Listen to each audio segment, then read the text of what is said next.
G'day listeners, welcome to Bar Karate for another week. It's great fun to have you all listening in. We're having a ball doing this and enjoying it immensely. My name is Jordan Spencer, and joining me, of course, is my good mate, Mr. Brett Perry. Greetings, Exalted One. Greetings, Bar Karatians. Well, I love this time of year in Sydney. Just been out sailing all day, happy as. Great show lined up today. Yes, we have. Well, let's bring in our other buddy just before we get going. He had a voice that could make a wolverine purr. Mr. Nick Bice, where are you, my friend? Assalamu alaikum. Greetings from Dubai. Dubai. I've just come from a rain-savaged Saudi Arabia, which was pretty good for you, Safe, actually. Sold a few. Yeah, right. And living at large in a beautiful Dubai at the moment. So what are you saying? There's people in apartments in high-rises with U-safes hanging off the front of the balconies. Yeah, I've got them all linked off to the balconies. It's amazing. Because of the deluge. The deluge. All the manholes in the middle of the roads were just popping out from all the water pressure. It was unbelievable. Lucky you had your U-safe there then. Yeah, exactly. So now in Dubai, it's actually beautiful weather, not too hot. And as a matter of fact, I went for a beer the other night just at the local at the bar here, and I ran into a Emirati national who was just sitting there having a few beers, and I thought, geez, this bloke will be pretty interesting to have a chat to. So I spoke to him about his 2 wives, his 8 kids, his camels, the whole thing, and I wouldn't be surprised if the whole family is going to be decked out in traditional Arabic garb this Christmas. So it's going to be a pretty handy Christmas for the Bices, because my new friend Saeed, he knows someone who can get some cheap outfits. I love it. I want one. Put me down for one. I think we should all have one. Yeah. Bar karate garbs. Yeah. Love it. There we go. It's our formal wear. Every formal party, that's what I'd be wearing, I can tell you. Cool. Hey, boys, last week's episode, we chat to Mark Somerville from Persico, which was a great one, and we talked a lot about their test rig, where they were destroying the foil, with that huge load. Oh, yeah. I was listening back to it, and we had this long conversation about the test rig. You guys obviously remember, but it's got to be the perfect nickname. We all know some big bloke on a sailing boat who damages things. And he's forever, I've got a mate I go surfing with, and every time we go surfing, he smashes something. He's about 6'4", and he's built like a brick outhouse. And Does he have red hair? No red hair. You're not talking about yourself, are you? Yeah, but you know the sort of bloke that's always on. Yeah, I'm a bit like this, but I've decided that we got to start calling that bloke Test Rig. He's got to be the Test Rig. Yeah. It's a good nickname. That's a good idea. I like it. Yeah. I think we all know a Test Rig, like you say. Exactly. I'm nominating Robert Greenhouse as Test Rig. Yep. Beautiful. Well, it's going to fly. We want to give that to the bar karate community. If you've got one of those people on your boat, start calling them Test Rig and see if they can work it out. What they should do is get on the Facebook or the website and give some names, and then we can have a bit of nominations. Some nominations. We could have a Test Rig award or something like that. Oh. And the Test Rig goes too. And it'll be decided on traditional Arabic garb coming your way. The most destruction. Cool. There you go. Yeah. It's a bit of thought that went in this week. That's about the only thought I've put in this week. So it's all up to you guys. Hey, now, gentlemen, we've been jabbering, particularly UBP. We've been jabbering for quite a while about how we're going to start talking about semi-rigid wings, advanced wing systems. We're talking about what your knowledge is, particularly with relation to what's been going on with the America's Cup. And as part of that, we said we're going to bring on the expert in this. We know your expertise, but we're going to bring on the expert in this. And that expert is Greg Johnston from Advanced Wing Systems. And so we've actually got to that stage. We're right there. So this is the full technical discussion around semi-rigid wings. That's it? That's what we're doing? Happy? I'm extremely happy. Go on. Before we bring bring our special guest in, maybe I should suggest that there's a name change. It should be called the Semi-Rigid Johnson.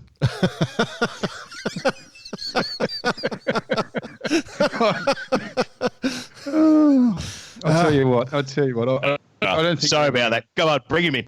Yeah, bring him in. No, it's all good. Hey, listen, I got to say that the last 5 years of my life has been a bit of a trip. When I first sailed with the semi-rigid wing, QN Laugh. When I first sailed it, I couldn't let it go. I had to keep sailing it, and it's been a wonderful 5 years. It's been a challenging 5 years. So I can bring him in. Greg Johnston, welcome. How are we, gentlemen? Just tickety-boo. Tickety-boo. Yeah, I'm liking it, Bicey, a semi-rigid Johnson. It could sound work. even better when you say it. All right, let's get into it. Quick bit. I've got to admit, Greg, I've not met you before. This is our first time meeting, so I don't know a huge amount, but from memory, just going off a little bit what's in the back of my mind, I'm pretty sure I remember your name from the Admiral's Cup days, and I reckon I've seen your name doing a few Hobarts. So am I right? You're up to about 28 Hobarts, is that right? No, you're looking at the wrong guy. Okay, copy. And my involvement with the Admiral's Cup was I once upon a time supplied the 87 Admiral's Cup team with all their wet weather gear. In a past life, I developed a range of, in fact, the world's first range of Gore-Tex foul weather gear for yachting. Oh, okay. There you go. Might qualify for Don's race. Yes. How long ago was that, Greg? I started that process in sort of 83, 84. That qualifies for Don's race for sure. So you're a cutting edge sort of guy, mate. You're always coming up with the new ideas. I'm always cutting myself. So, all right. So you're based in Western Australia. Have I got that right? That's correct. Yep. Right. Good work. All right. Score one. So tell us about your history then, and then how you got to your company, Advanced Wing Systems, and the semi-rigid wing, or the semi-rigid, let's call it semi-rigid wing, let's not misbehave. Tell us how you got there. Give us your potted history. Okay, so we probably need to go right back to the 83 America's Cup and what Ben Lexham was doing with the wing keel. And the wing keel sparked a bit of interest, particularly in my elder brother, who's a year and a half my senior. And he was also a boat builder at the time. And he started reading things like Marjai's book on aerodynamics and hydrodynamics of sailing. And one of the things that stuck out about that was that, the elephant in the room that no one really wants to talk about with yacht rigs is the mast. There's kind of two really bad things you can do to a sail. You can have a really, really sharp leading edge like you do on a headsail, or you can have a mast in front of it like you do on a mainsail. Both are actually pretty bad. And so he started playing around with some ideas and came to me with this idea that he came up with and said, "What do you think about this?" And I said, "Yeah, look, we should give it a go." That led to our first 1.2 metre high prototype strapped to the top of a HJ ute, doing 70 kilometres an hour down the back streets of Palmyra in Western Australia, which is our wind tunnel. And we were trying to satisfy ourselves that this thing actually just wouldn't suck itself inside out and it would actually behave like we thought it was going to. And I think when we got to about 70 kilometres an hour, the balsa battens we had in the sail just exploded because the thing was getting so much load in it. But it was a resounding success and resulted, I think, in the consumption of a couple of beers. We went on from there to building prototypes. The first prototype was actually a D-mast in a similar sort of vein to what's been used in the America's Cup now. Back in 86, we launched an 18-foot skiff with a D-mast soft wing sail on it. And the performance was sensational, but we were hamstrung by budget, so we couldn't afford spinnakers on the boat and things like that. So whenever we were racing it, we were trying to level peg downwind without a kite. But typically laying the upwind mark in a couple of less tacks than the competition. So hang on, what era was that? When was that? So we were playing around with that around about the time that the Grand Prix sailing was going on. Oh, okay. So it was after Richard Court was doing the wing stuff. I remember. Yes. Because you guys were innovators over there. He was the first guy to do the wings, the sliding wing. Yeah, and the boats got to a ridiculous 30 feet wide at one point, but Yep. When we were sailing them, they were still 22 feet wide, which capsizing was like falling off the roof of your house. They've come back to a little bit more modest, maintainable sort of size now. Still a pretty exciting boat, I think, the 18-footers. So you put this original version of the soft wing, which was actually a D-section mast. Probably for the listeners, it's well worth explaining the D-section mast. It obviously it rotates towards the wind, and you essentially create the shape of the wing by systems in the battens, correct? Yeah, and what leads to that is if you read all the aerodynamics textbooks and which have improved a little bit since we were doing this back in the the early 80s, but essentially most of the textbooks that were available at that point were all focused on aeroplane flight and largely to do with level flight. And there's this big focus on the front 10% of the wing. If you've got the flow right over the front 10% of the wing, then all is good. Everything's nice, everything is cozy.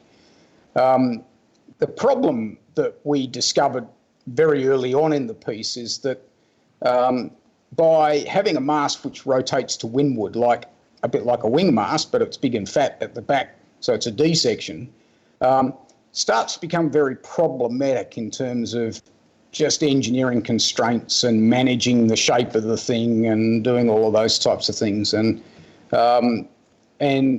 so we kind of started the process of eliminating parts from what we had and trying to simplify the engineering. And as we were trying to do that, one day we were sitting around the kitchen table having a glass of wine, and I said, well, do we really need this D-section mast in front of what we're doing? What happens if we ditch that and we use a round spar or virtually a round spar and we rotate it in the other directions to push ones? And so this was our concept of controlling sails. We pushed the leeward batten into compression. We pulled the windward batten into tension. We did that with a control mechanism behind the D-spar mast. So what we did is we ditched the D-spar mast. We built a prototype which was basically a round section with a couple of triangles nailed on the side of it, and hung the sail tracks off the back of that and went sailing. And to our enormous surprise, it performed way better than we were expecting, just massively better.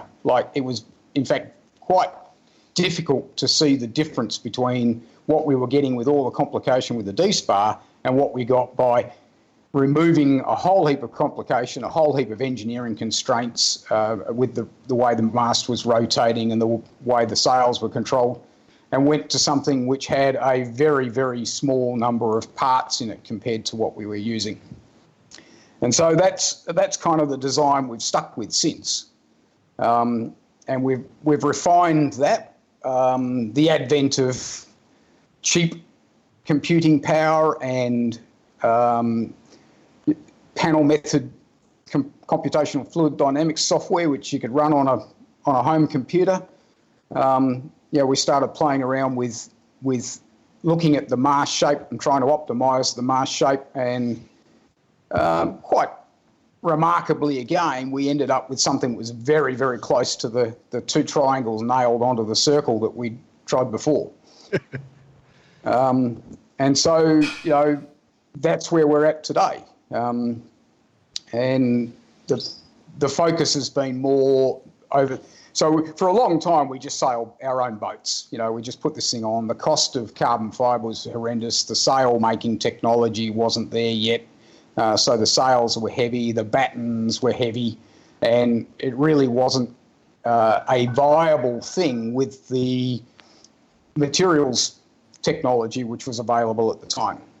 And really, we didn't dust it off again until after BMW Oracle beat Alinghi so convincingly with their wing sail in 2010. And at that stage, we decided that we would start to see if we could do some more modelling on it and play around with the mast shape and play around with the setups of the sail and see whether we could get more consistent performance rather than the sort of the moments of brilliance that we'd seen, which were too bright for us to ignore.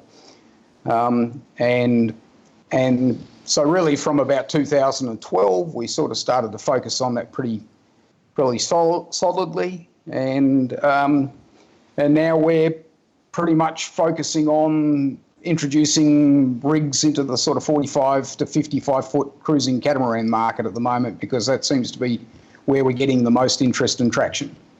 It's an amazing story of persistence, I've got to say. We're talking 35 years of R&D. We're talking 35 years of just sitting back and watching things happen, and one step at a time. And eventually you're here now, where you're actually going into the market. Do you feel like it's sort of? Do you feel happy where you are now? I mean, how does it all feel? No, it still feels like we're walking along the edge of the knife. We continually struggle with getting people out of the mindset of normal sail technology. The thing about normal sails is that the sail maker goes to an enormous amount of trouble to make this thing to a particular shape, and you spend the rest of its life torturing it into a different shape than that. And that contributes significantly to the short life of them, and they flap and they flog, and so it's not a great solution. Single sail technology hasn't really substantially changed in about 70 or 80 years. We've just got better at making stiffer, lighter, smaller masts so that the problem's smaller and we don't have to talk about it as much. But really, the elephant in the room is still the mast. Aerodynamically. Aerodynamically, yes. And even the way that headsails have evolved and the way you sheet headsails on boats is largely driven by the fact that you've got to slow the air down enough around the mast to get it to reattach to the mainsail. So narrow slots that you see on the really competitive boats like the TP52s and the like is driven by the fact you're trying to get the air to reattach around the mast and back to the mainsail. And the only way you can do that is by slowing it down. What that means is that by closing the slot, you're actually slowing the air down over the entire system. So you're slowing the air down over the headsail, you're slowing the air down over the mainsail. What we've shown from modelling, and Brett, you've experienced this, is that if we actually sail with a flatter headsail and sheeted wider, we get substantially higher flows around a headsail than you get with a conventional mainsail. And modelling shows that to be about 40% higher. And what that means is that with a wider slot and a flatter headsail, we're going higher and faster than we would with a narrower slot. And Brett's experienced this on day one that he sailed the wing, because we let him set the boat up how he normally would, and we went out and he goes, yeah, no, this is going all right. And then we said, okay, well, let us do it now. And all we did was ease the headsail out on the self-tacker track, and we picked up about 3/4 of a knot without doing anything else, and we went about 5 degrees higher. So the lesson there is don't let BP set your boat up. Well, no, the lesson there is actually I know. don't let people with conventional wisdom set your boat up. Just being cheeky. So can I just explain in my head exactly how I'm seeing it? So for those who haven't worked it out yet, so it's two membranes. Yep. Both attached at the mast. If you imagine you're holding both leeches together so they can't move, and you counter-rotate the opposite way that you normally would, you suddenly create a camber, a deep camber on the leeward side and a flatter camber on the windward side, which creates a semi-rigid wing. That's the whole concept we're talking about. Yeah, that's right. And essentially what you're doing, because you're in fact compressing that leeward batten into shape, is that it's kind of preloaded, which means that this thing doesn't luff. You can sail completely head to wind with it set like that. It will not luff. We've already had a laugh about this one, haven't we? and this is a critical point, because the whole reason we're talking about this again these days is the America's Cup. We've been sailing solid wings, and anyone that's probably done a lot of windsurfing or with a soft mast knows you get that sort of inversion off the front of the mast, which pushes you off the foils and down into the water. And so going into the new America's Cup, they've gone, okay, you can't have solid rings because Kiwis are a pretty practical lot. They don't want to be bothered putting a solid wing down at the end of each day.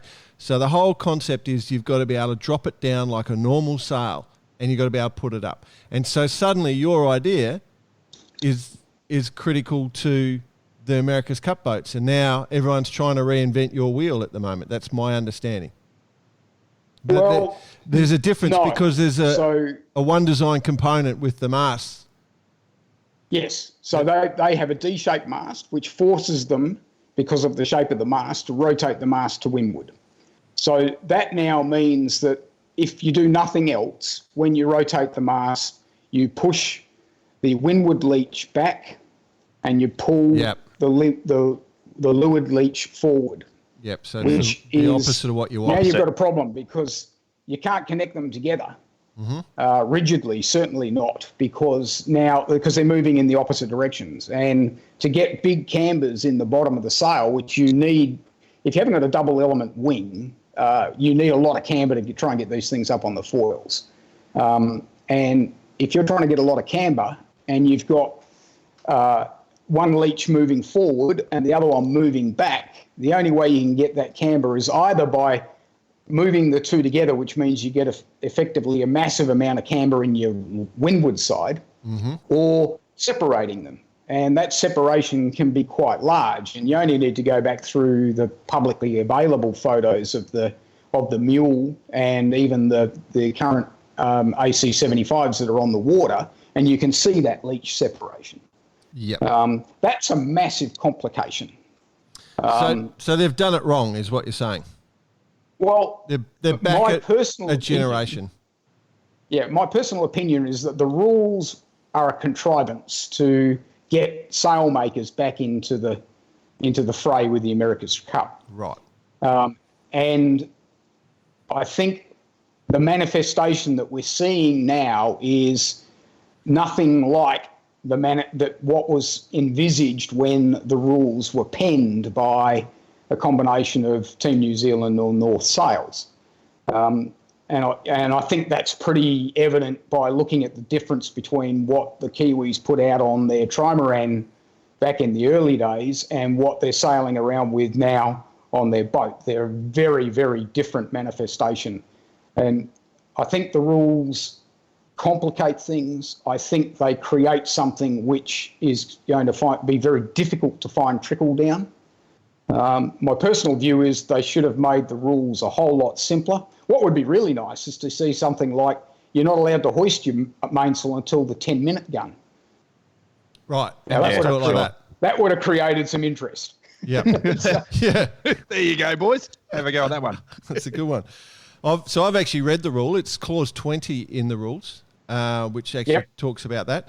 So, and they have in the America's Cup, it's supplied rigging, a one design mast tube, and then it's got to be a soft wing mainsail concept. And so with what you're saying, it's a D-shaped mast, and therefore they can't do the reverse rotation that you're talking about. That's right. Yeah. So, I mean, when we spoke to, when we were working with the American Magic team, it was really about taking what we had learnt from our experience and passing that on so that they have a starting point. And so basically we set up the rig for the mule, and the vast majority of the sailing for the rig, for the mill, was done with the rig setup that we had. They changed some things over the time, obviously, while they were doing it. I won't go into the details of good or bad or otherwise. But I think you can see that DNA in the rig in the American Magic AC-75. However, I think things like limiting the control to the top 4 meters of the rig, limiting the control to the bottom 1.5 meters of the rig, I think that was driven by probably someone looking at what Herreshoff did in 1927, right, and going, yeah, we can use something like that. What our experience has told us is that a double-surfaced wing does not behave anything like a conventional sail. It's loaded differently. You shape it differently. The way you control it is different. And I think, from my observations of what I'm seeing of all of the teams on the water now, they've ended up with very, very flat membranes. And that's the only way they can get the shape control and the inversions. And I think that was a major departure from where they were thinking they were going to be. So I think, I actually think that the manifestation of the rule is a little bit disappointing, because I think the likelihood of trickle down, there's had too many restrictions in it to see, I think, useful trickle down out of it. But I think once an important thing is that the word soft wing is now sort of a bit more sort of accepted. I mean, when you first contacted me, for example, 5 or so years ago, it was, whatever, let's have a look and bring it over and we'll have a look. And when I first sailed it, it was like basically pow. It was awesome, and I really loved it and haven't looked back. But to the majority of the world, the principle, or if you like, of soft wing is still sort of has been still in that sort of mad scientist, that's a little bit out there, too hard, don't want to know about it. Let's just keep doing what we're doing. But with the Cup doing what it's doing, even though it's a different system to what you've designed, it does bring it to the forefront a bit more, and I think that's what you're focusing on, right? Yeah, and I think the other thing is it's not all about performance.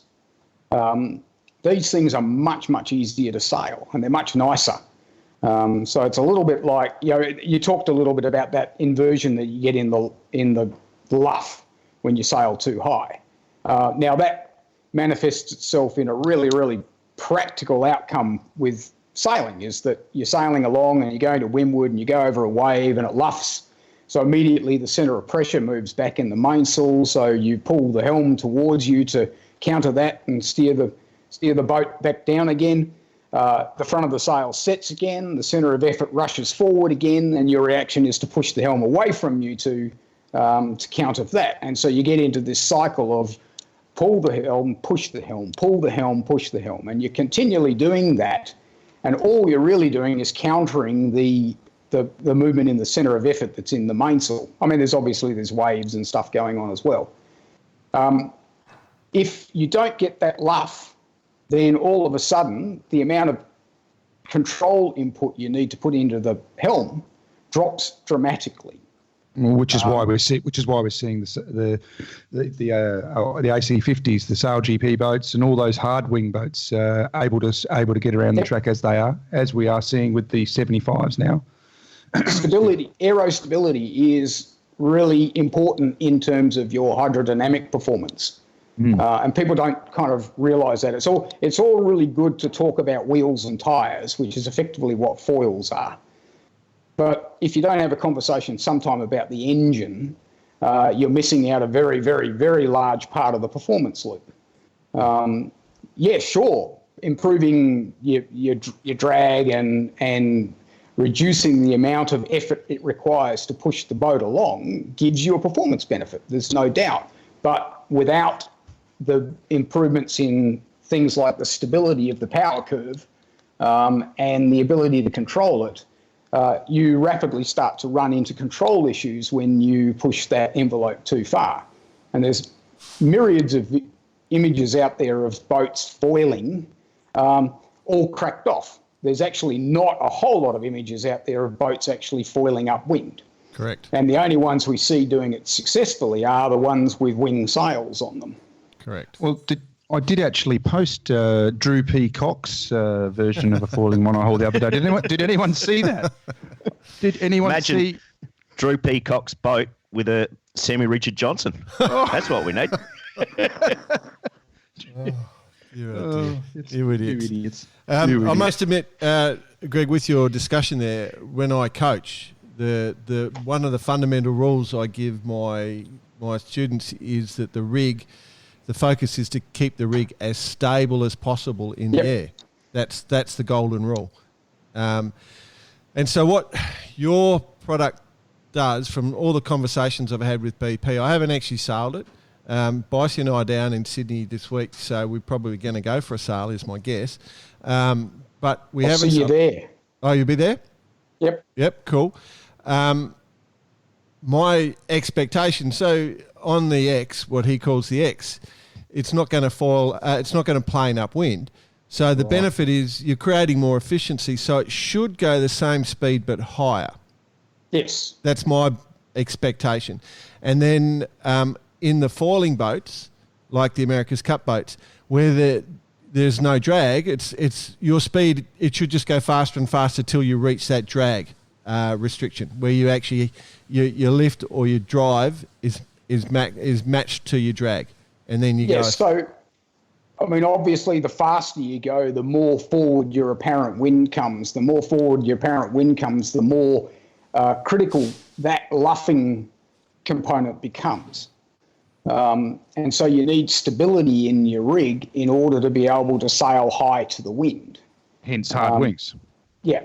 And the hard wings are, certainly when we've looked at this, I think hard wings have the advantage in getting up and foiling because they can put a massive amount of camber in a slotted wing and get really good attachment over a huge camber. I think what we're seeing with these AC75s is, and also in the Mule when it was saying, once they're up and going, the semi-rigid wing or the soft wings they're using are very, very efficient. Copy. And certainly if you look at it, the lift to drag ratios you can get out of a single element, moderately cambered wing are much better than you get out of a double element wing in the same sort of configuration. Right. That's interesting. So if we extrapolate what you've said, then that means that they're not going, effectively you're implying they're not accelerating as quickly. So once they're up to speed, they're good, but they're not accelerating as quickly.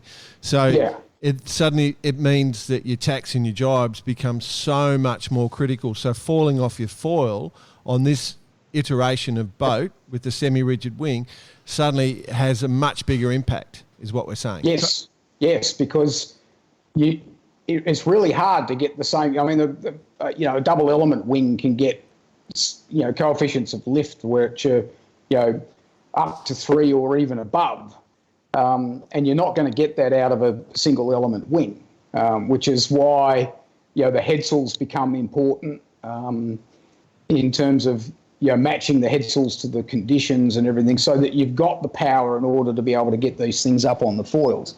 And this is where the control in the top of the wing becomes important, because deloading the foils to get foiling is also important. If you've got too much heeling force on, you have to generate too much lift with your foil. Lift corresponds to drag, so that means it's too draggy. That means it's hard to get up on the foils. So it's a big compromise in terms of that initial acceleration and initial drive to get the thing up and foiling. Once you're up and foiling, it's almost like you want a shed lift, and you want a relatively low lift, and you want a relatively low drag configuration because you're sailing upwind everywhere. It effectively, sorry, Bicey, I can see you're going to ask a question. Apologies. Effectively, the Moths are kind of, with just a standard sail, are going through that process. The Worlds are on right now in Western Australia. Yeah. So for them, the Moths are trying torture a sail into two different shapes. They want to generate that lift to get up on the foils. Yep. And then once they're up on the foil, they're massively, this is the big development they've had, they're trying to actually pull all that lift out so they can reduce drag. So they just go faster. Yes. Yeah.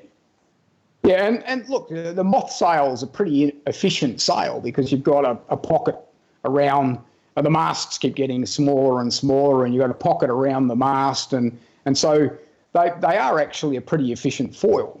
But yeah, you've got this they're putting a lot of camber in them to get foiling, and then they're flattening them right out to once they're up and sailing.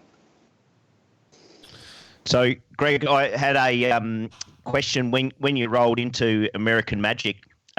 Was it much of a mission to change the mindset? Because a lot of them would have sailed with the hard wing and none with the soft wing, for that matter. So, how'd that process go? Not smoothly. But beautiful answer. Hey, probably just worth actually saying at this stage that Greg did actually consult with American Magic. So go for it, Greg. Have a chat about it. Yeah. So I think, and look, this is not necessarily a criticism, but people come with knowledge that they've gained over many, many years of working in a field in a particular way, and it's sometimes hard to get people to drop their preconceptions and take on something that's a bit new. So, I think maybe some of the things that we were looking at took a little longer to get come to fruition than we might have liked. But it's America's Cup teams are interesting environments. They're a concoction of a lot of people with a lot of different backgrounds, and you're one voice amongst many. And if you're one of the nuts that invented this thing and played around with it in their garage for 30 odd years, you don't necessarily come with a whole lot of street creds. So, that I don't know that that's changed very much. But as I said, it was a useful exercise for us. It enabled us to go in with our design concepts and put them on the mule and prove that they actually did what we said they were going to do. And day one they were sailing with our rig concept, and it's also helping with, as BP said, it's helping with our establishment in the market and getting the conversation around soft wings happening. And what we're now trying to push is the benefits that you see in things like the cruising market. So, a lot of people are scared of this idea of having two sails, and they immediately go, it's going to be heavier and it's going to be harder to deal with and all the rest of it. And what we're demonstrating to people is actually, well, no, it's actually easier to hoist and easier to stow, and it reefs easily, and it never flaps and it never flogs. And, so it's a little unlike a normal sail, which when you start to get it wrong, it kind of gets out its finger and pokes you in the eye. The soft wing kind of taps you on the shoulder and says, hey, you're not doing this right.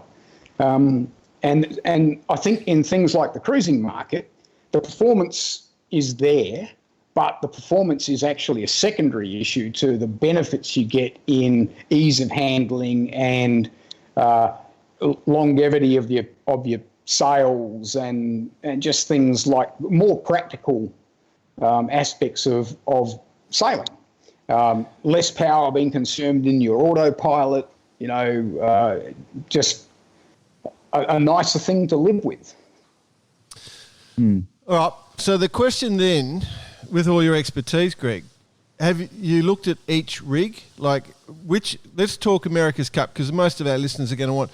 Have you looked at them all, and can you say which one you reckon's getting it the most right? Probably a little bit of bias. The American Magic one seems to be pretty sorted. I think probably next cab off the rank would be the Kiwis. I think they've come a long way, and I think they're improving all the time. It's very, very hard with the limited amount of footage and everything that comes out, because everyone takes photographs of the boat and they leave the top half of the rig out. But from what I've seen, I would say that they're probably struggling to get the range of control they want in the top of the rig. But that's not based on a whole lot of really good images or anything like that. I think the Italian rig, they're probably still carrying way too much shape in the membranes. It's a little bit hard to know what's going on. I haven't seen a whole lot of the Ineos rig. Again, the images are few and far between. I think they'll all end up in about the same place. You start with a set of constraints, you chuck it at a whole bunch of engineers. Engineers will tend to come up with a solution which meets the constraints. So I think by the time we get to the America's Cup, I reckon the difference between them is going to be negligible. Nice comments. Indeed. All right. So what the answer, I guess the question for me then is, if someone was wanting it from a racing boat perspective, I know you've tried on a Moth. You've got it on Brett's boat. If people are investigating, so where are you at with it at the moment if people want to see it? Okay, so the biggest issue confronting us is the cost of tooling. It's really easy to go and buy a standard carbon mast from any number of manufacturers around the place and get a pretty good price for doing it. The carbon rigs coming out of the Eastern European bloc, for example, are good quality and pretty good price. The problem we face is that we need to make tooling for our masts to build carbon rigs. And so that means that to put it on something like a race boat, there's an impost in building the tool to start with. That requires capital investment. One of the reasons why we've focused on the cruising rigs is because we're doing a hybrid aluminium composite rig, where everything below the hounds on the rig is an extruded aluminium section, and the top 3 metres of the rig is a carbon fibre tapered tip. Now that's the cost of tooling up to make an aluminium extrusion is about 1/10 of the cost of tooling up to make a carbon mast. So the barriers to entry are much lower in the cruising market than they are in the racing market. I think as time goes on and we get more interest and we get to the point where we say, yes, look, we can build 4 or 5 rigs of this size for a particular type of boat or a range of size of boats, and we can invest in the tooling, then the cost of doing it will come down. The membranes are actually pretty cheap to produce. They're not significantly more to produce 2 wing membranes than it is to produce 1 sail. We've got our batten technology, very, very cost effective. So we know that as the volume goes up, we can be actually quite cost effective with a conventional sail. And I noticed, Greg, via your Facebook page that you're doing some work also for some wind solutions for the ships, for big commercial shipping. Yeah, well, that's kind of always been an element of the business plan. The commercial shipping market, we started looking at this in the mid-'80s, but the dropping fuel costs in the sort of mid to late 80s kind of put the kibosh on the whole wind assistance thing. Now, a number of pundits are coming out and saying that wind assistance is one of the few technologies which can offer double-digit fuel savings in commercial vessels. And what we're seeing is, that is being focused by things like the low sulphur emissions, which are going to drive fuel costs up. But the low sulphur requirements, which come into force in the 1st of next year, they affect the particulates that you can pump out from your sulphur, so you can solve it with scrubbers and various other things. What it means is a large part of the shipping fleet will move to distillate. So if you own a diesel, expect your diesel prices to go up. But it doesn't actually do anything for CO2 emissions. And there's not a lot of technologies that are out there for reducing CO2 emissions. The fuel efficiency measures that ships are employing.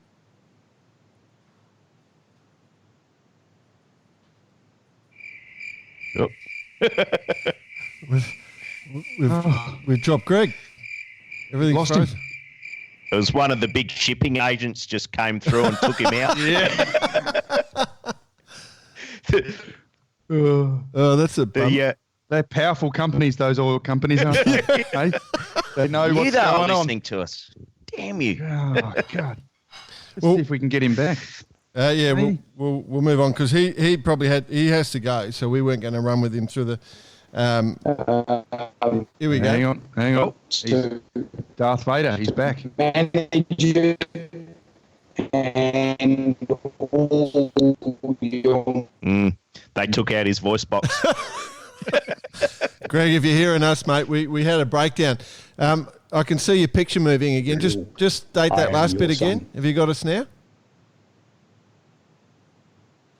No. All right. Yeah, got you again. Okay, sorry, mate. We lost the last minute of Where you. did you lose me? Yeah, we just said the oil companies got video. the oil companies got hold of us and shut you down. Yeah, they're listening. So wind assistance has the ability to be able to offer in sort of 30% and more fuel savings. And so what we're looking at is a modular system which doesn't interfere with cargo handling. Your maintenance is done off ship, and it stacks away when you're in port, and it's basically linked into the ship's controls and route optimization software when you're at sea. Oh, It is really cool, guys. I've had a little bit of a chat about it with Greg over the years, and the implementation of that whole process would be just a wonderful thing. It's a long way down the way in terms of the design, but it's just a matter of getting it to the next stage. It's a massive project, though. It's not something you just can't put on a ship and go sailing. There's a fair bit to it. It's a freestanding K8 rig that's 45 metres tall. Right. Oh, yeah. It's got some size about it. That lives in a container. It's cool. Yeah. Cool. All right, mate. I think we might move on from there, because I know you've got another appointment to get to. But if anyone wants to reach out to you, again, we got Greg on. He came on as a favour to us. He's not paying us to be on. So his company's Advanced Wing Systems, and we're talking the semi-rigid wing. So if you want to reach out to Greg, I'd say he'd be happy to have a chat to you. I suspect a few people would like to reach out to you. Thanks for taking the time to chat to us, mate. That's right. Good to talk to you. Maybe I'll see you in Sydney next week. Yeah, we'll see you there. Sounds like a plan. I've got a fair idea what that would entail. Yes. There's a lot of fun to be had in Sydney right now. I can tell you that much. Cool.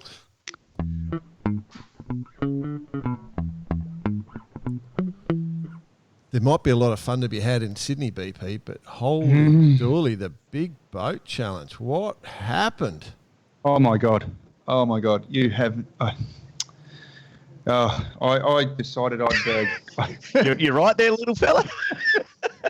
I've had Still a bit distraught. How's the facials? It's a bit emotional. It is. I got to work at 8 o'clock in the morning, and I was all excited. I'm gonna work till 11. Then I'm going. I had my plan. It's all planned out. I was going out on a 45-foot weapon of a rib. It was just a fun-looking day, and I was all excited. I woke up in the morning at about, it was probably about 6 o'clock in the morning, coughing my guts up, had my windows open, and I just looked outside. It was just smoky like you got no idea. Never seen anything like it in my life. So this is just terrible. Anyway, drove to work, started doing some stuff. and it was really uncomfortable, and it was the thickest smoke from not only the bushfires, but you've got to imagine with no wind and everyone getting up and commuting and going to work, the petrol or the few emissions from the cars were all getting entangled with this smoke. It couldn't release, it couldn't get out, and so it was just all of Sydney was covered with this brown, thick smoke, and it was insane. And by 11 o'clock, they'd obviously cancelled the race because the boats were out there and they couldn't see 70 metres in front of them. They'd cancelled the ferry services, first time ever, that every ferry was shut, including the ones going up the rivers. And it was amazing. And the reports were saying that it was 11 times above human tolerance for air pollution. Oh, just like Hong Kong. Yeah. Just like Hong Kong. So, look, it was a horrible experience. Yeah. Yeah. Wow. I've read some stats. Something like 2.2 million hectares have been burnt on the east coast or something, compared to like 200,000 hectares burnt in the Amazon forest. I mean, it's something stupid like that. Yeah, it's an unbelievable number. I mean, don't state me on that. Quote me on that, but. I always like to sort of point things out. I saw an image the other day saying that basically you drew a square from England all the way down to the bottom of Spain, across to France and the top of Italy, and that's what Australia has burnt in the last 4 weeks. Say that again. What was that one? So there was they did a grid on the Earth globe, and they drew a picture like a square, and it started at England, went down to the bottom of Spain, across to France and across to Italy, and back up to England in like that. And that's it really is amazing. Anyway, so. Yachting. Moving on. Yachting. Back to sailing. So no big boat regatta. No big boat no on big the boat harbour. regatta, yes. Yeah. Wild Oats to do anything not to get beaten. Sandy Oatley's pretty handy. He knows a few people. Oh, do you reckon? Yeah, they're out there. Go light the bloody fires.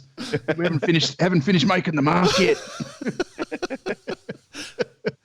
It's big game to the 100-footers. You got to throw everything at the competition. Oh. Absolutely. Oh, dear.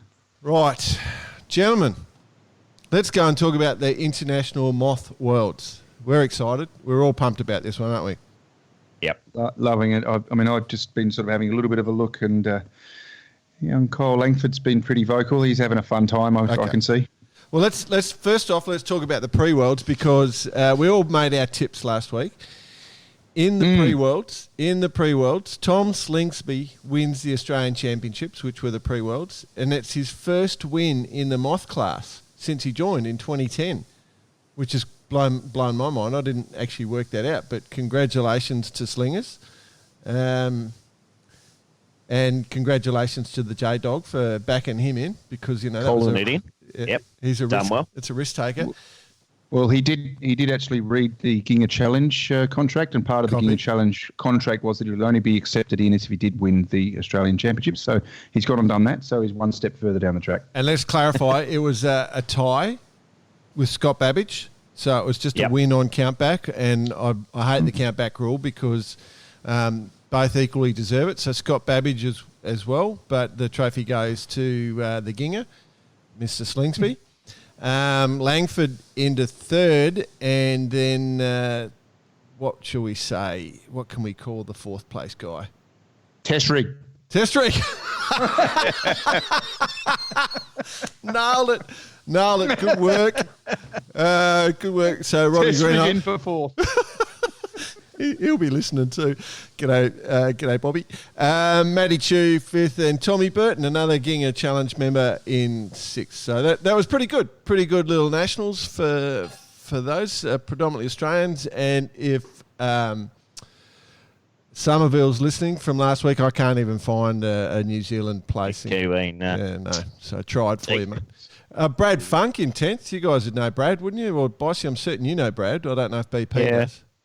Bit of a... I met in my moth sailing career, I was coached by Brad Funk and what's his mate's name from Michigan? Won the worlds many times. Bora Galari. So that was my fame I've just had these two legends watching on just while I was hang on a sec. it in the piss. Your moth sailing career.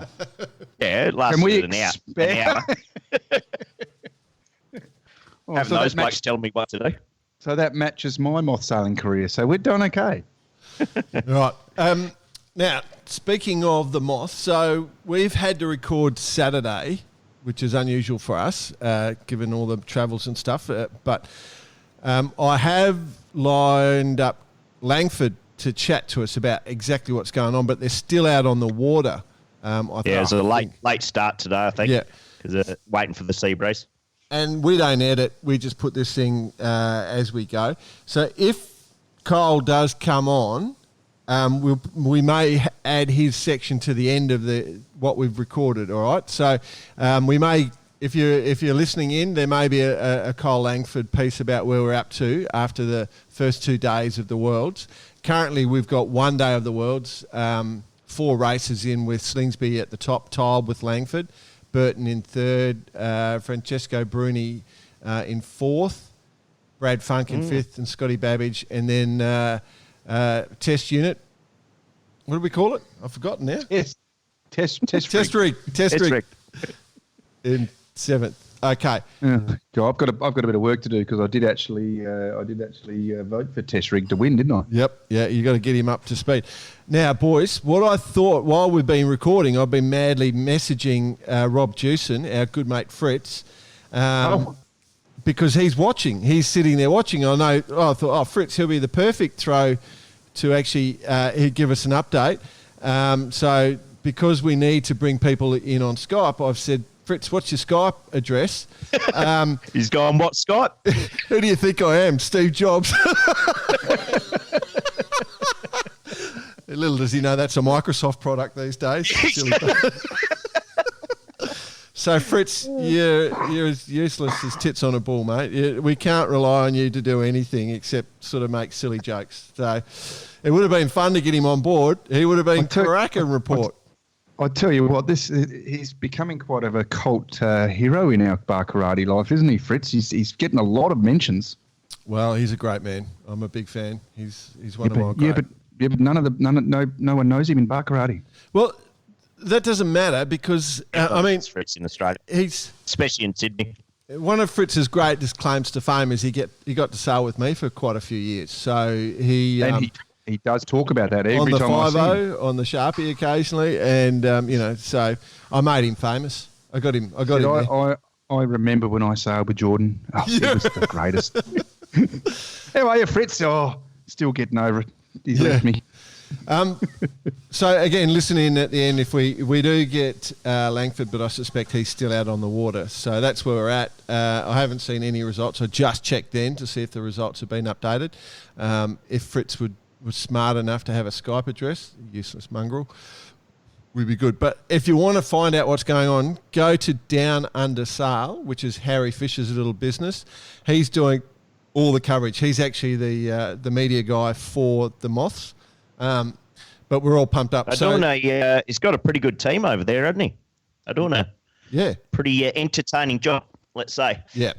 Yeah, we're a big fan of Harry Fisher. So they have a day off tomorrow, which is Sunday. If you're listening to this, actually, I'll probably publish it on Sunday. So they'll have a day off on Sunday, and then they're going to the gold and silver fleets.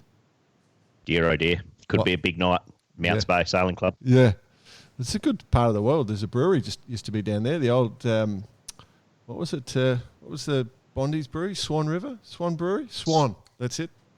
Yeah. I tell you what, all the talk in the CYCA is bar karate lager. Wow. It's happening. Not far off now, man. I'm actually drinking one of our potentials right now, BP. I'm having Panhead. The Panhead might go there, I reckon. It's a good one. Now, but the word is out. But there is people offering advice already. Well, I'm happy. Look, we'll be in the CYC. Let's actually get this out there now. For those listening, we will be in the CYCA bar Wednesday night. Yeah. Thursday night.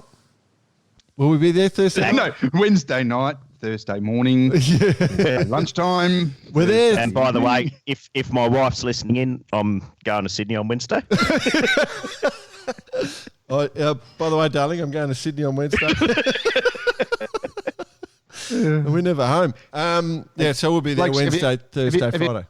Have you got somewhere to stay? Have you got somewhere to stay? Because Well, we're going to be roaming around. We might be. Yeah, we have sorted that.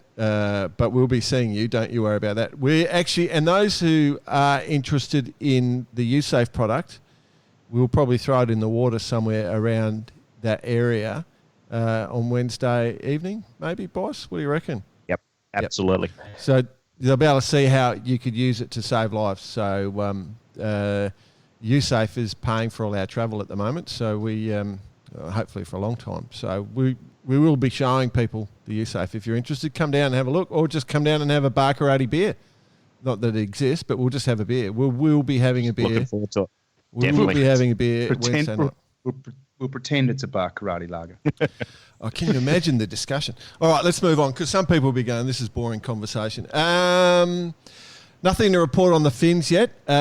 Did you guys? They've got live coverage on the Finns. I went to watch it. I thought it'd be streaming on Facebook, but it's one of those apps where you got to log in, and then you got to give them your credit card details, even though it's free. And I refuse to give out my credit card details. It's just so I'll be watching the replays on YouTube. Yeah, don't you hate that? I do, because it's just it's very hard to make money. So Gobby. All right. So anyway, we haven't got any update on the Finns because they technically haven't started yet, but they're all ready to go. I can't wait for it though. Are you guys interested or not?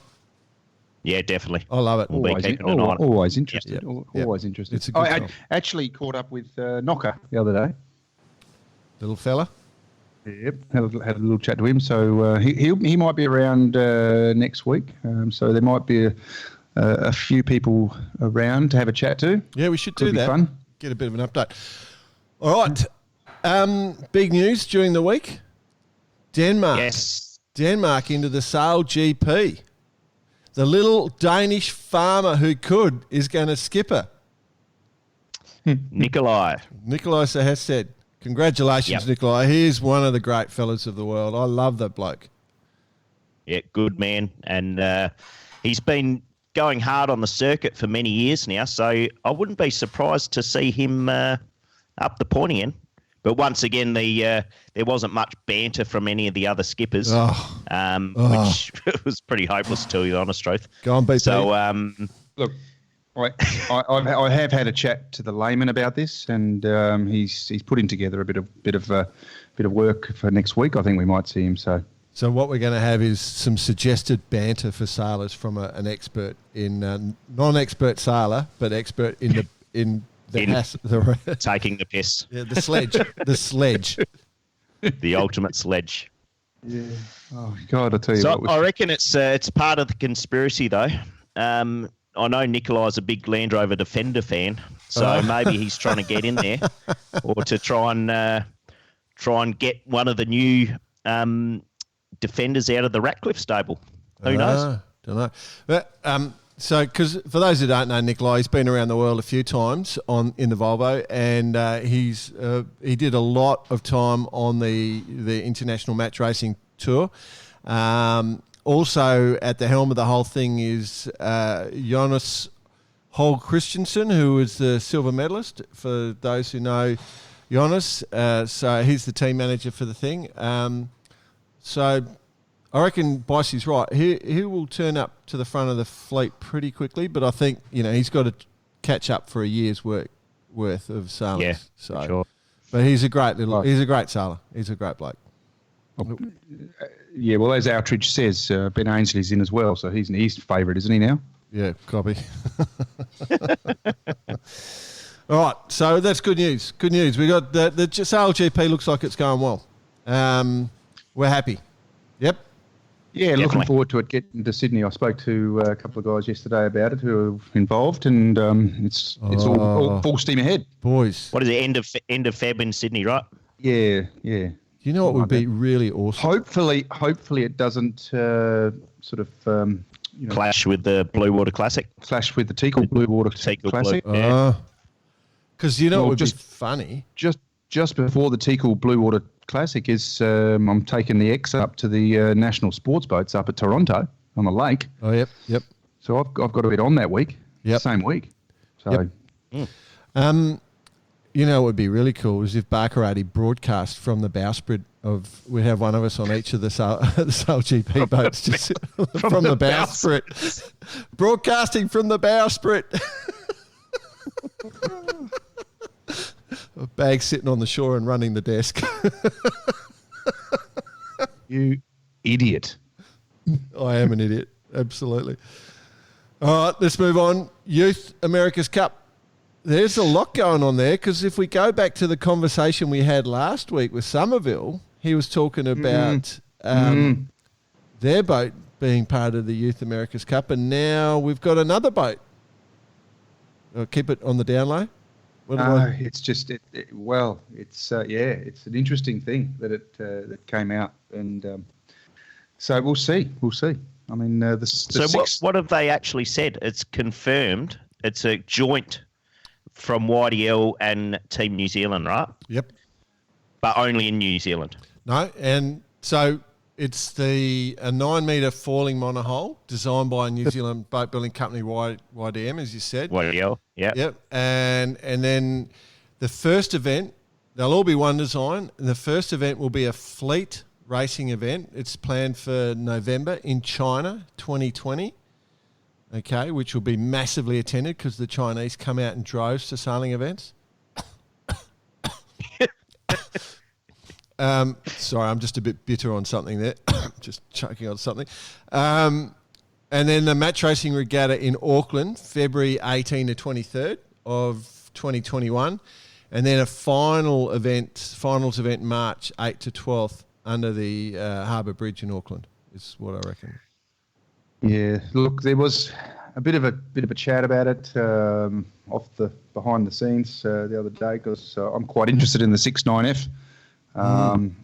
Yes, very interested. We've already sort of half chatted about it, and we're trying to get a couple of boats down to Australia, which is really exciting. These the Youth America's Cup boats are very big boats, and the budget, was mentioned during the week about the budget of the 75s and. How much it does actually cost. And it's the same with the Youth America Cup boats. They're going to be a very expensive boat to build. And, that's what, it's all good and well to say that, the AC-75 falling boats are this and this and this, but they are super expensive. And same with the AC youth boats. They're going to be very expensive boats. But it sounds as though it's all Chinese, so sponsored by the Chinese, I'm sure. Yep. I mean, there's a lot reported from, and especially the chairman of China Sports Industry Group, and he's got the best name ever, Wang Weidong.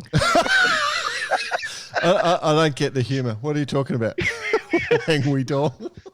Was that Wayne? Wang? Wang. Oh, Wang. Hey, I thought it'd be funnier if it was funnier if it'd be Wayne. All right. So, yeah. But you're right. Go on. You're right, boss. I'm going to call him Wayne when I meet him. Let me be serious though for 1 sec. The Youth America's Cup thing is a good thing, right? Yes. It's a door opener. It definitely has created opportunities for a lot of people in their sport. So if they can get it up and going, in whatever form, I think it's a great thing because it's a definite pathway for people. And if you're between 18 and 24 years of age and you're male or female, then you will be interested, right? So you've got to be under 24. But this is where one of the comments came in. One of the comments coming saying youth. Isn't youth? 18 to 24 is effectively adult. That's what they're saying. It's probably insurance purposes. Not in sailing. Not in sailing terms. Yeah. And the 4-up crew's got a maximum crew weight of 311 kilos for this boat, which is you don't want to be huge. But it's 2 male, 2 female, right? Yep, that's it. Yeah. Yep. So mixed crew. So, yeah, 300, you're right. 311 kilos. We would go, 3 up then. Yeah, but you've got to have 2 women, so you can go almost up to 100 kilos with your blokes because most of the women are going to be that. Oh, actually, I don't want to say it. I'm going to get in trouble. Hang on. I was going to say around under 60, but that's not true. So, but yeah, so probably good size normal human beings. Yeah, it's still average size. Yeah, it's fine. It's going to work. Ah, cool. Like us, average size. All we're saying is Youth America's Cup. We're a fan. I want to give people opportunities. Whatever boats they use, I don't care. Yep, that's basically what I'm saying. You guys can disagree on it. Yeah. Yep, copy. No, agreed. All right. How are we going for time? We're sort of flying through. One thing I forgot to mention last week, guys, was the Star Sailors League finish last week. Did you guys watch any of that? I did. Yeah. I had a little bit of it. It was good, wasn't it? How good does that look? It's great. I really wanted I just love the boats. I just love them. I've never sailed one, and I don't think I ever want to sail one. Yeah. Because it just looks like a nightmare. But geez, they're beautiful looking boats. I'd love to. Ring up Fritz with I had some money and say, Fritz, boys, we just go. Let's go and do a star for a regatta. I see Torva Minsky is our Australian guy on there. I've sailed against Torva. Going very well. Well, he's a great sailor. I sailed against him in one regatta, and he was very good. But you beat him. Yeah, no, I won with 2 races to spare. Australian champs in 505, so it was probably in my favour. Was that when you got your photo taken? Which one? Actually, that was a funny story. The one above the bloody West End draft tap. Oh, yeah. No, that's another one. So we won this Nationals, right? And then we went out, everyone took us out because we won with a day to spare. So everyone took us out that night to, it was with Sandy Higgins. And we went to this pub in Manly, and it was the Australian final of Miss Bikini something competition. Unfortunate. But you were too young. Oh, no. So somebody said... Did you squeeze into a little number? No, but they squeezed us into a few photos because somebody said, Australian champions just walked in the door, and these girls had someone explained to them we were the Australian champion. They didn't care. They just said... They just took photos. Yeah, they didn't care. But it doesn't matter. Anyway, go back to the Star Sailors League. The final race was super cool because there was this Percy, Ian and Anders won because the 2 boats closest overstood the ley line. They hit the ley line too early, and then the wind shifted slightly right, whereas Ian tacked under the ley line and lifted into the mark. And I get so angry if I see people hit the ley line too early in sailing. So... It was a very good lesson, but the results 1, 2, and 3 would have been about 30 centimetres between all the boats. It was crazy, wasn't it? Yeah, it was good racing, and what a venue as well. Yeah, I think if anyone ever had the opportunity, not only to go there, but actually be part of the venue, it'd be fantastic. Yeah, I agree. I actually really enjoyed the footage. I thought the footage they put out was fantastic. I agree. Very cool. Oh, very cool. Yeah. We might skip getting people into sailing for another week. What yacht are we buying this week? Does anyone want to buy a boat this week? Yeah, mate. PP does. Yeah, I'll have a buy. I got a couple of spare bucks. What are you into? I've decided I'm going to buy Defiance, the 8 metre. Oh, yeah. Beautiful. Yeah, no, Cool. there's a couple of cracking Andrea Francolini photos, and hopefully I'm going to get the rights to show the world because that boat was fun sailing. Yeah, you were complaining about not being able to move last week. Oh no, I didn't say they were designed for Apart from humans. I didn't say they were designed for humans. Yeah, fair enough.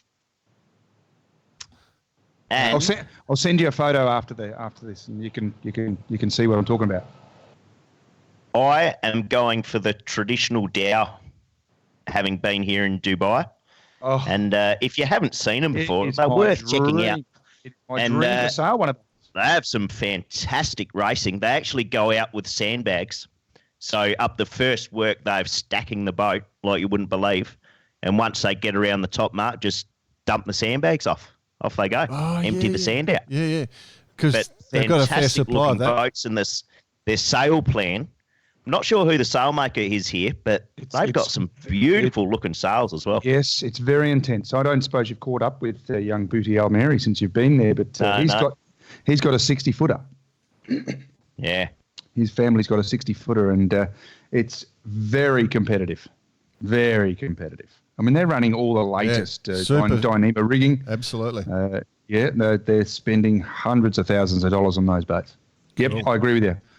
All right, can I sell Defiance? Can I sell Defiance and buy a Dow and go?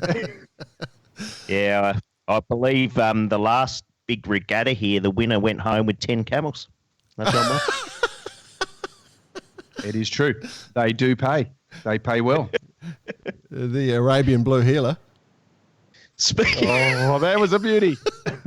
Speaking of which, so if you've ever been to the camel racing, you'll notice that on the back of the camels here, they have like a little robot, basically to G the camel along. Is that what it is?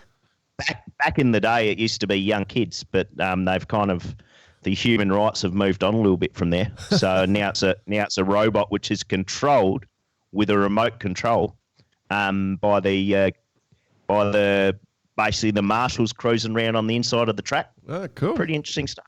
Good stuff. That is a cool story. And the other, just to finish on that, I was being in Saudi last week talking in the camels when I saw the Saudi Blue Healer. And it's a huge trade between camels. But a few years ago, there was a big conspiracy. They were pumping all the camels up with Botox to make them look better. They're all Instagram influencers now. Exactly. And they do pouty-lipped pictures with lipstick. Changes your whole view, doesn't it? Oh, dear. Did they shave? Were they shaven? Oh, no. Massive amount of sponsors opportunities here. You idiots. Move on. Come on. All right, so quick update. I'm getting updates from the race course in... here we go. Well, I'm only getting Nick Jewson's updates. He's got a 12th and a 15th. So that means they've still got 2 races to go. So we won't be getting Langford, and so he won't be at the end. We'll get him next week. We'll do a full update next week, and we'll get Langford on as part of an update. Or we'll pre-record that and actually just load it in, I reckon. I think so. I think it's going to be a fantastic weekend next week. No, I'm going to pump up next week because I think it's going to be a great show. Cool. We won't tell you who we got, though. It is a good guest, and we'll probably do it live at the CYC. I reckon it's possible. No, we'll probably get in trouble for that. We'll hold. No. We can hotspot it off of one. I can hotspot it off of one of the race boats. That'll be fun. Good. All right, let's move on. Any secret pro news? Anyone chased any down? I haven't. Well, I've got one little snippet, and BP, you can either confirm whether this is secret pro or common knowledge. Ooh. Allegedly, Wild Oats 11 snapped a spreader the other day. So they had a quick mast out overnight, did a repair, and mast back in. Allegedly. I don't know, but I can tell you there was word that they're sailing with 10 to Hobart. 10 people. Has anyone seen a long-range forecast? Fuck, who's going to be on the front of the boat? There's plenty down the back. Just keep everything up in the sky. Fill it up. Yeah. I have seen a long-range forecast, but I refuse to look at it. I refuse to get involved with the banter. Oh, that's right, because you're going south. I am going south. For those who have never done a Hobart, or for those who've never been around this time of year, you walk down the club and, it's going to be bloody windy this year. Haven't had one for 3 years. Oh, tell you what, she's going to be she's going to be hectic this year. Haven't had one. We're going to have one. It's going to be on the nose the whole way. And I'm just going, mate, 98 was meant to be light. The night before we started the 98 Hobart, it was predicted to be, a little front will come through on the second day, and you'll be right. You know that everyone thinks, look at the Bureau of Meteorology or go to clouds and get your forecast. If you want to know what it's going to be, go to the bookies and see who they're backing in, because they will know for a fact what the wind's going to do. They've got a straight line to the weather gods. I don't know. It's like the bookies will be the one. They absolutely will be the one you watch. So if it's an upwind boat, you'll know. If it's a downwind boat that gets backed in, you'll know. Everyone knows. So have you seen Sportsbet? I did. We'll bring it up next week. We'll leave that till next week. Good point. Yeah, we'll do a Hobart special. Yep. Yeah. Okay, good. Cool. If people want to contact us, Bicey, what's the best thing to do? Carrier pigeon normally works best. Maybe where you are. Apparently, No, Skype's been bought by Microsoft. Facebook is the common ground, call it. Then, of course, you can follow us via Instagram as well. And please be sure to share as much as possible, and feel free to give a little review on any of the sites. Are we allowed to say that we just made a milestone? We've reached a milestone. We're getting big numbers. Let's. I don't really want to talk numbers because I get all blown out of the water because the speed we're growing is crazy. So 100,000 downloads last week. Yep. Easy little fella. Look at Joe Rogan. We're coming. But I will say, just to add to that, we'll put a little post up about nominations for Test Rig. Who we're going to? I reckon we should run with that one. That's a good one. And the best story. Yep, we need stories. Yeah. Why they're going to be called Test Rig. Right, so let's just, before we go, let's clear this up. Okay, so what we need to do is we need to have people contact us and say why. Who their Test Rig nomination is and why. That's it. Correct. Simple as that. That's 100%. That's right, listeners, get on it. Get on it. Cool. All right, so that's it, boys. We're going to do the quiz questions and then we're out of here. So let's just roll into that. It's been fun as usual, always fun. So I asked last week, where does the phrase Dixieland come from?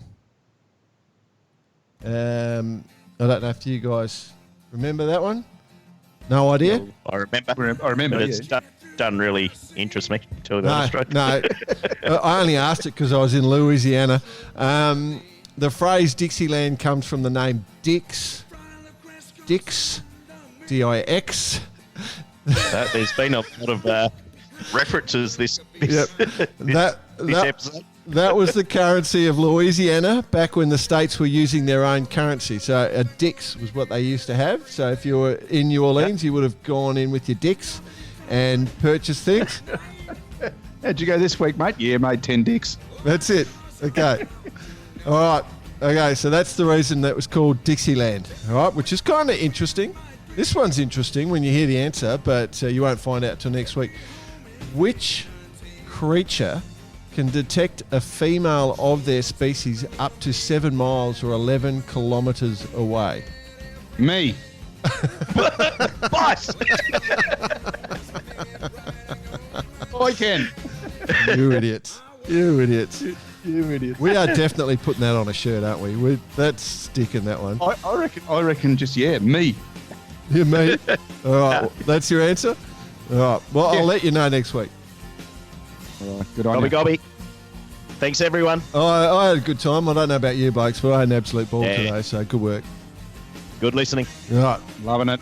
See you next week, everyone. Bye. Stewie, I can see